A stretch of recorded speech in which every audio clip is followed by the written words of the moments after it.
খুলনার মাছ বিক্রেতা ও এসডিও আয়েশা সিদ্দিকার সত্য ঘটনা। বন্ধুরা, আজকে আমি আপনাদের জন্য এমন একটা সত্য ঘটনা নিয়ে এসেছি যা শুনলে আপনাদের রক্ত টক বক করে ফুটবে। এই ঘটনা ঘটেছিল খুলনা শহরের রূপসা উপজেলায়, যেখানে একজন সাধারণ মাছ বিক্রেতার সাথে যা ঘটেছিল তা শুনলে আপনারা বিশ্বাসই করতে পারবেন না আমাদের দেশে এখনও এমন ঘটনা ঘটে। শুক্রবারের সকাল ভোর ৬টা বাজে খুলনার এসডিও আয়েশা সিদ্দিকা সাহেবা ছুটির দিনে একটু ভিন্ন কিছু করার চিন্তা করলেন। আজ তিনি ঠিক করলেন নিজেই বাজার করবেন। অফিসের গাড়ি, ড্রাইভার, বডিগার্ড কাউকেই সাথে নিলেন না। তিনি পরলেন একদম সাধারণ গ্রামীণ মেয়েদের মতো সবুজ রঙের একটা সুতির সালোয়ার কামিজ, মাথায় সাদা হিজাব, হাতে একটা সাধারণ কাপড়ের ব্যাগ। দেখে কেউ স্বপ্নেও ভাবতে পারবে না যে ইনি খুলনা জেলার এত বড় একজন সরকারি কর্মকর্তা, যার এক কথায় পুরো উপজেলা কেঁপে ওঠে। রূপসা নদীর পাড়ের বাজারটা বিখ্যাত টাটকা মাছের জন্য। আয়েশা সিদ্দিকা ধীরে ধীরে হাঁটছিলেন বাজারের ভেতর দিয়ে, নজর করছিলেন কিভাবে সাধারণ মানুষ কেনাবেচা করে, কিভাবে দরদাম হয়। হঠাৎ তার চোখ পড়ল রাস্তার পাশে একটা ছোট্ট মাছের দোকানে। প্রায় ৬০ বছরের এক বৃদ্ধ কাদের ভাই বসে আছেন তার ছোট্ট মাছের আড়ত নিয়ে। রুই, কাতলা, পাঙ্গাস, তেলাপিয়া সব টাটকা মাছ সুন্দর করে সাজানো বরফের উপর। আয়েশা সিদ্দিকা এগিয়ে গিয়ে মৃদু হেসে বললেন, আসসালামু আলাইকুম চাচা, কেমন আছেন? এই রুই মাছটা কত দাম? দেখি তো কেমন টাটকা আছে। কাদের ভাই খুশি হয়ে জবাব দিলেন, ওয়ালাইকুম আসসালাম মা, আলহামদুলিল্লাহ, ভালো আছি। আপনি ভালো আছেন তো? এই দেখেন, একদম টাটকা মাছ, নদী থেকে ধরা। আপনার জন্য ভালো মাছ দেব। রুই মাছ ৩০০ টাকা কেজি, তবে আপনাকে ২৮০ টাকায় দেব। আয়েশা মাছ বেচছিলেন, হাতে ছুঁয়ে পরীক্ষা করছিলেন টাটকা কিনা। কাদের ভাই বললেন, মা, আমার মাছ একদম ভালো, ফরমালিন নাই, কোনো কেমিক্যাল নাই, নদীর টাটকা মাছ, নিশ্চিন্তে নিতে পারেন। ঠিক তখনই একটা সরকারি লাল প্লেটের গাড়ি এসে তাদের সামনে ব্রেক কষল। গাড়ি থেকে নামলেন খুলনা মৎস্য অফিসের ইন্সপেক্টর রফিক আহমেদ। লোকটার চেহারায় দাম্ভিকতার ছাপ স্পষ্ট, পরনে খাকি পোশাক, কাঁধে ব্যাজ। রফিক এসেই চিৎকার করে বলল, এই বুড়া কাদের, আজকের মাল কেমন? ভালো মাছ রেখেছিস তো আমার জন্য? গত সপ্তাহে যে মাছ দিয়েছিলি ভালো ছিল না, আজ ভালো না দিলে দোকান বন্ধ করে দেব। তারপর সে আয়েশার দিকে তাকালো, ওপর থেকে নিচ পর্যন্ত একবার দেখে কুটিল হাসি দিয়ে বলল, আপা, আপনি সরে দাঁড়ান, আমি আগে নেব। এই বুড়া জানে আমি আগে আসলে আর কেউ মাছ নিতে পারে না। আমার পছন্দের মাছগুলো আগে নিতে হবে। কাদের ভাই কাঁপা গলায় বললেন, স্যার, উনি আগে এসছেন, ওনাকে মাছ দিয়ে তারপর আপনার জন্য। কথা শেষ করতে দিল না। রফিক টেবিলে হাত চাপটে বলল, তোর সাহস বেড়ে গেছে মনে হয় কাদের, ভুলে গেছিস আমি কে? এই বাজারে তোকে মাছ বেচতে দিচ্ছি কার দয়ায়?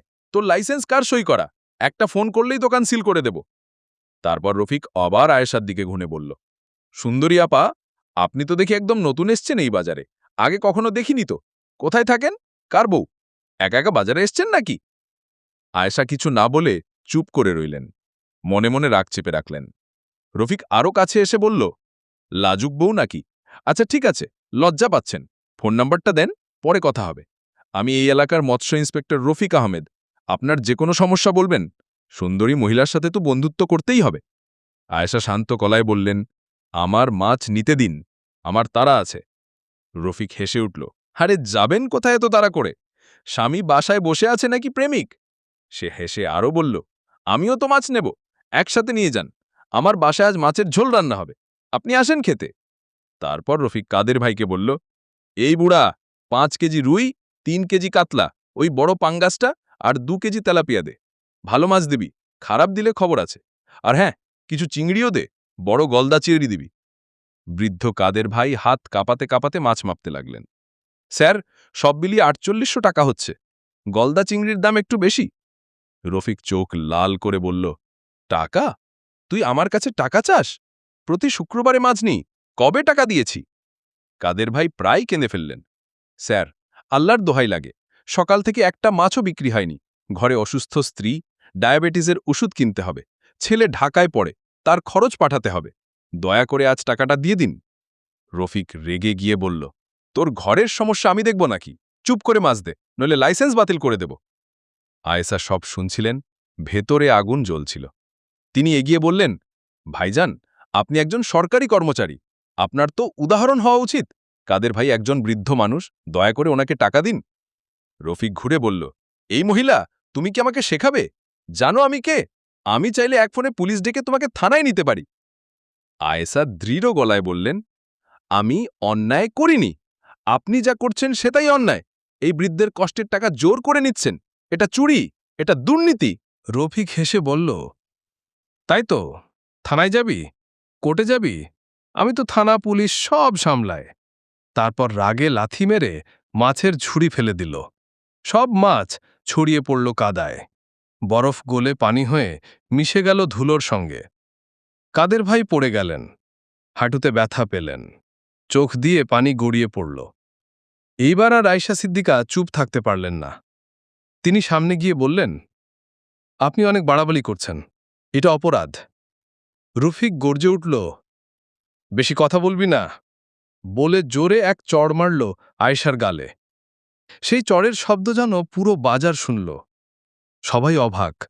কাদের ভাই কেঁদে ফেললেন। রফিক হেসে চলে গেল। পিছনে ফেলে গেল ভাঙা মন, নষ্ট মাছ আর লজ্জিত নীরবতা। আয়েশা কাঁপতে কাঁপতে বললেন, চাচা, আপনি জানেন আমি কে? তিনি পরিচয়পত্র বের করে বললেন, আমি খুলনার এসডিও আয়েশা সিদ্দিকা।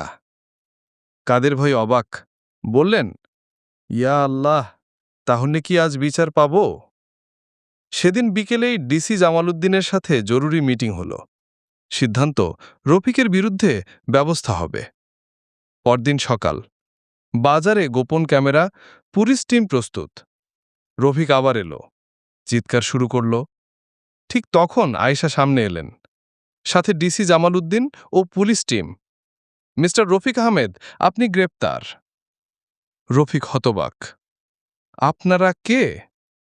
আয়েশা পরিচয়পত্র দেখিয়ে বললেন, গতকাল যাকে আপনি থাপ্পড় মেরেছেন, আমি সেই এসডিও আয়েশা সিদ্দিকা। আপনার সব কর্মকাণ্ড রেকর্ড করা আছে। ডিসি বললেন, রফিক আহমেদ, আপনার বিরুদ্ধে ৩৭টি অভিযোগ আছে। চাঁদাবাজি, হুমকি, দুর্নীতি, মারধর। ৩ দিন পর খুলনা জেলা আদালতে বিচার শুরু হল। আদালত পূর্ণ মানুষে, সাংবাদিক, দোকানদার, সাধারণ মানুষ। কাদের ভাই সাক্ষী দিলেন, এই রফিক সাহেব ৩ বছর ধরে মাছ নিয়ে টাকা দেননি। সব দোকানদার সাক্ষ্য দিলেন। ভিডিও প্রমাণ চালানো হলো, সব পরিষ্কার দেখা গেল। বিচারক কঠোর গলায় রায় দিলেন, রফিক আহমেদকে চাকরি থেকে বরখাস্ত করা হলো এবং ৩ বছরের কারাদণ্ড ও ৫ লক্ষ টাকা জরিমানা। পুরো আদালতে হাততালি পড়ে গেল। কাদের ভাই আনন্দে কেঁদে ফেললেন, ইয়া আল্লাহ, আয়েশা ম্যাডামের মঙ্গল করুন। আয়েশা বললেন, আইন সবার জন্য সমান। ধনী গরিব, ক্ষমতাবান বা সাধারণ, কেউই আইনের ঊর্ধ্বে নয়। রফিককে হাতকড়ি পরিয়ে নিয়ে গেল পুলিশ। যে একদিন ক্ষমতার দম্ভ দেখাত, আজ মাথা নিচু করে মুখ লুকাচ্ছিল ক্যামেরার আলোতে। এরপর থেকে খুলনার সেই বাজারে আর কোনো অন্যায় হয়নি। সব দোকানদার নিশ্চিন্তে ব্যবসা করতে লাগল। কাদের ভাই হাসি মুখে মাছ বিক্রি করেন, মাঝে মাঝে আয়েশা ম্যাডামও আসেন মাছ কিনতে। মানুষ এখন জানে, দুর্নীতিবাজদের রেহাই নেই। আইন এখন সাধারণ মানুষের পক্ষে। তো বন্ধুরা, এই ছিল আজকের সত্য ঘটনা। কেমন লাগলো অবশ্যই জানাবেন কমেন্টে।